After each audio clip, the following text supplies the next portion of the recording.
Quem só tem o espírito da história não compreendeu a lição da vida e tem sempre de retomá-la. É em ti mesmo que se coloca o enigma da existência. Ninguém o pode resolver, senão tu. Nascido em Manaus, em 1946, Márcio Souza é autor de várias obras sobre a região amazônica. Filho mais velho de um operário gráfico e de uma dona de casa, desde cedo se mostrava apaixonado por literatura. Paixão essa que foi herdada do pai, que gostava de ler e incentivava o filho. Tal incentivo foi determinante para que, já adolescente, aos 14, 15 anos, escrevesse críticas nos jornais de Manaus e aos 17 anos se mudasse para São Paulo para estudar Ciências Sociais na USP. Na faculdade, passou a escrever roteiros e em 1967, aos 21 anos, publicou o primeiro livro, O Mostrador de Sombras. Na época, ele sai do Brasil e viaja por várias cidades do mundo, como Nova York, Paris, Londres, Amsterdã, Bogotá e Lima. A experiência de conhecer outros países foi fundamental para o amadurecimento do jovem, que volta ao Brasil em 1973 e passa a dirigir o Teatro Experimental do Sesc. Produz o filme Selva e trabalha ao mesmo tempo na pesquisa e escrita de um livro que se tornaria um sucesso na sua carreira literária, Galvez, o Imperador do Acre, lançado em 1976.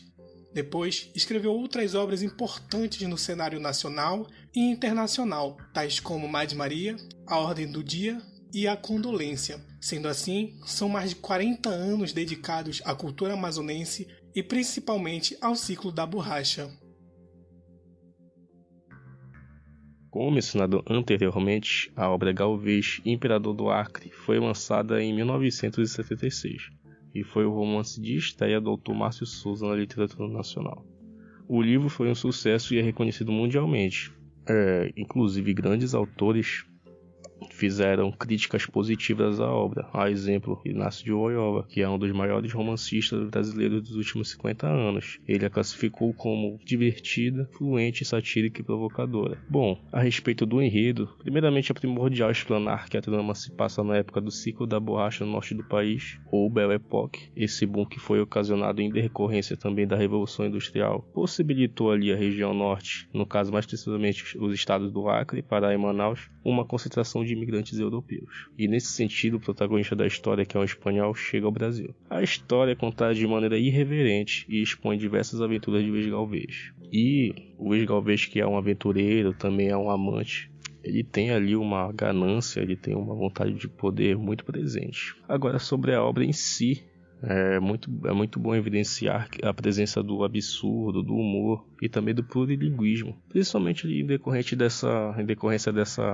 desse intercâmbio cultural presente. Bom, partindo para o final, vale destacar que também há uma crítica à sociedade da época, muito bem construída pelo autor. Haja vista que o mesmo estudou ciências sociais e, como dito anteriormente, dedicou-se à sociedade amazonense e ao ciclo da borracha. Então é justificável esse manejo e esse detalhamento em sua crítica.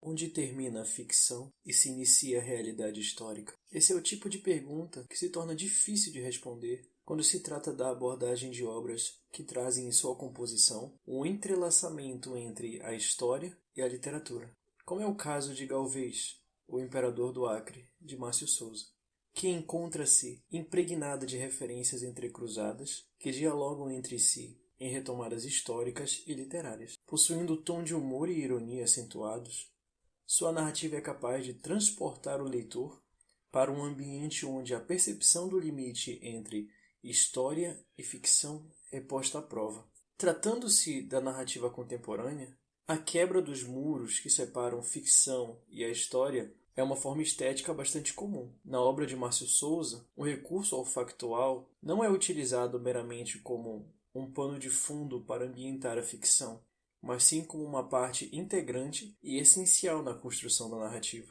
Sendo este um dos elementos que vai despertar no leitor, atento sobretudo, o desejo de confirmar cada detalhe de caráter pertinente contido na obra. Note que aqui dissemos leitor atento. Mas atento a quê? E para o quê? Atento para a consciência de que o que está sendo narrado é uma história imaginária, mas nem por isso deve-se pensar que o autor está contando mentiras. Encontra-se sustento de tal afirmação logo nas primeiras linhas da obra, onde o próprio autor destaca: este é um livro de ficção, onde figuras da história se entrelaçam numa síntese dos delírios da monocultura. Os eventos do passado estão arranjados numa nova atribuição de motivos, e o autor procurou mostrar uma determinada fração do viver regional. Percebe-se que o autor declara logo de início tratar-se de uma ficção. Contudo, também diz que concebeu novo arranjo aos eventos ocorridos no passado. E vai além, acrescenta que procurou mostrar uma determinada fração do viver regional. Para que se possa dimensionar a relevância da investigação das relações entre realidade histórica e ficção presentes na obra de Márcio Souza, torna-se imperativo lançar mão de reflexões acerca do limiar nebuloso em que se situa Galvez, o imperador do Acre, que se declara como ficção, mas apresenta em sua composição toda uma existência histórica, entranhada do início ao fim da narrativa, perpassando por momentos, lugares, personagens e ideias que fizeram parte da realidade histórica, do período de ambientação da obra. Perpassando paródias literárias e históricas, pode-se perceber a presença de outras de caráter mais episódico, que vão se sucedendo ao longo do texto, como, por exemplo, as cenas de ópera bufa, em que se transformou a estreia de Aida, levada pela Companhia de Óperas e Operetas do maestro François Blanges, no Teatro da Paz.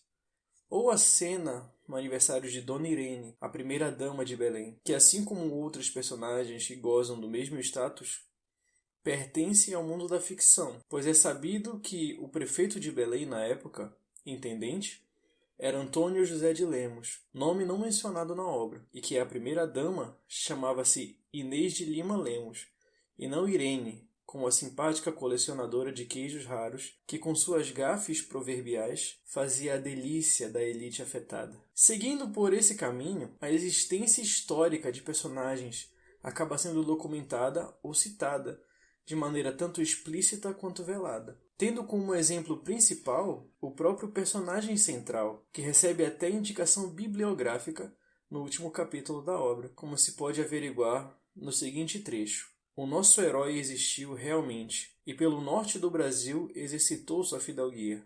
Comandou uma das revoluções acrianas, e quem duvidar, que procure um livro sério que confirme nossa afirmação. Afirmação que acaba sendo fomentada ainda no capítulo anterior, intitulado Grande Finale, ou Petite Apothéose, onde o próprio Galvez encerra suas memórias com o seguinte discurso: os leitores que me perdoem, mas cortei o passado da alacridade, das memórias da serenidade, das autobiografias. Por meio deste trecho, pode-se perceber uma certa reposição da verdade histórica dos fatos. A maneira como o autor vai conduzindo o leitor é realizada em Galvez de maneira magistral, pois o autor apresenta de maneira nítida e velada as impressões históricas marcadas tanto nos cenários quanto nos discursos que são construídos dentro da obra, fazendo com que o leitor acabe se questionando acerca dos delírios do herói, percebendo-os como não tão distantes da realidade. Nesse sentido, pode-se perceber o quanto a leitura e a análise de obras como Galvez, o Imperador do Acre, pode mostrar-se terreno fértil, não somente para o nascimento de novas discussões acerca das relações entre literatura e história, mas também de novas perspectivas sobre a localização da literatura amazônica na história e a importância da mesma para o entendimento da história sob uma óptica mais abrangente.